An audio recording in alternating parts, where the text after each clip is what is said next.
വളാഞ്ചേരിയിൽ mobile phone ഷോപ്പിൽ മോഷണം. ലക്ഷക്കണക്കിന് രൂപയുടെ മൊബൈൽ ഫോണുകൾ മോഷണം പോയി. ഫോണുകൾക്ക് പുറമെ ഇയർബഡ്സ് അടക്കമുള്ള ആക്സസറീസും മോഷ്ടിക്കപ്പെട്ടു. നഗരത്തിൽ മോഷണം വർദ്ധിച്ചതോടെ ആശങ്കയിലാണ് വ്യാപാരികൾ. വളാഞ്ചേരി പെരിന്തൽമണ്ണ റോഡിൽ പ്രവർത്തിക്കുന്ന ബ്രദേഴ്സ് ഒപ്റ്റിക്കൽസ് ആൻഡ് മൊബൈൽ ഷോപ്പിലാണ് തിങ്കളാഴ്ച പുലർച്ചെ മോഷണം നടന്നത്. 3 ലക്ഷം രൂപ വിലമതിക്കുന്ന സ്മാർട്ട് ഫോണുകൾ, ഇയർബഡ്സ് തുടങ്ങിയവ നഷ്ടപ്പെട്ടിട്ടുണ്ട്. പുലർച്ചെ 1:30ക്കും 3:30ക്കും ഇടയിലാണ് മോഷണം നടന്നതെന്നാണ് വിവരം. ഷട്ടറിന്റെ പൂട്ട് കട്ടർ ഉപയോഗിച്ച് അറുത്തുമാറ്റിയാണ് മോഷ്ടാക്കൾ അകത്തു പ്രവേശിച്ചത്.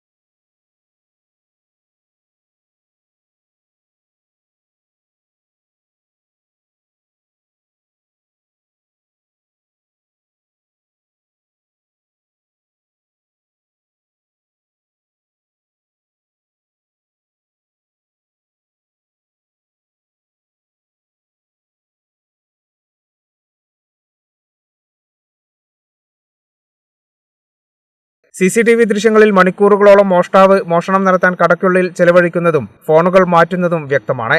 കഴിഞ്ഞ ദിവസം വളാഞ്ചേരി പട്ടാമ്പി റോഡിൽ മെഡി ടവറിൽ പ്രവർത്തിക്കുന്ന ജനസേവാ മെഡിക്കൽ സ്റ്റോറിന്റെ പൂട്ടുപൊളിച്ച് മോഷണശ്രമം നടന്നിരുന്നു. രാവിലെ വന്ന് തുറന്നപ്പോഴാണ് ഒരു ഭാഗത്തെ ഷട്ടർ ലോക്ക് കുത്തിപ്പൊളിച്ച് ഉള്ളിൽ കിട്ടിയിട്ടുണ്ട്. കൂടാതെ ഷട്ടറിന് കൂടാതെ ഗ്ലാസിൻ്റെ ഡോറുണ്ട്, അതിന് ലോക്കുണ്ട്. ആ ഗ്ലാസിൻ്റെ ഡോറ് പൊട്ടിച്ച് പുറത്തേക്കല്ല ഉള്ളിലേക്ക് ഇട്ടുക.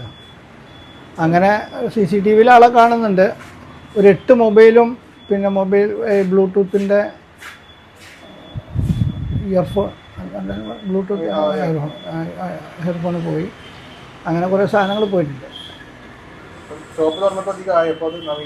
നവീകരിച്ചിട്ട് ഇപ്പോൾ ഈ ജനുവരി മാസം 4-ാം തീയതി തന്നെ ഇതാക്കി. അതിനുശേഷം ഒട്ടനവധി സ്റ്റോക്ക് ഒരുപാട് വർദ്ധിപ്പിച്ചിട്ടുണ്ട്. അപ്പോൾ അത് കണ്ടിട്ടായിരിക്കും ഇപ്പോൾ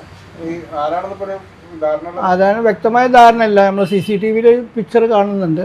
ഈ കേസിലും കഴിഞ്ഞ ആഴ്ചകളിൽ നടന്ന മറ്റു സമാനമായ കേസുകളിലും ഒരേ രൂപസാദൃശ്യമുള്ള വ്യക്തിയാണ് മോഷണത്തിന് പിന്നിലെന്ന് പോലീസ് അറിയിച്ചു.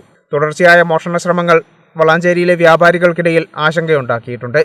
കേരള വിഷൻ, വളാഞ്ചേരി.